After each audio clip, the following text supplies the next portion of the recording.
রাতভর ইরানের ব্যালিস্টিক ক্ষেপণাস্ত্র হামলায় কেঁপে উঠল ইসরায়েলি ভূখণ্ড।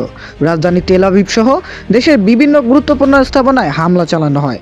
হামলার সবচেয়ে বেশি ক্ষয়ক্ষতি হচ্ছে উত্তরাঞ্চলের বন্দর নগরী হাইফায়ে, যেখানে একটি জ্বালানি কেন্দ্রে আগুন ধরে যায়। এই হামলায় অন্তত 5 জন নিহত এবং 12 জন আহত হয়েছেন। ইরানের রাষ্ট্রীয় বার্তা সংস্থা IRNA ইতিমধ্যে ইসরায়েলে বড় ধরনের হামলার ঘোষণা দিয়েছে। তা সত্ত্বেও ইসরায়েলের আকাশ প্রতিরক্ষা ব্যবস্থা একের পর এক ইরানি ব্যালিস্টিক মিসাইল আক্রমণ ঠেকাতে ব্যর্থ হয়। হামলার মূল লক্ষ্য ছিল বিভিন্ন জ্বালানি কেন্দ্র, বিমানবন্দর এবং সামরিক স্থাপনা।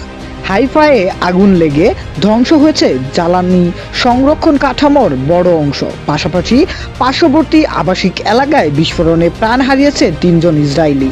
এর আগে ইসরায়েল ও ইরানের দক্ষিণাঞ্চলের প্রধান গ্যাস ক্ষেত্র এবং বন্দর আব্বাসে হামলা চালিয়েছে, যার ফলে ইরানের তেল মজুত কেন্দ্র এবং প্রতিরক্ষা দপ্তর ক্ষতিগ্রস্ত হয়েছে।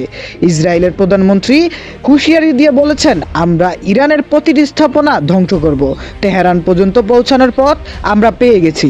তিনি আরও জানান, ইরান 20,000 মিসাইল তৈরির পরিকল্পনা করছে এবং পারমাণবিক অস্ত্র তৈরি করতে চাইছে, কিন্তু তারা তা হতে দিবে না।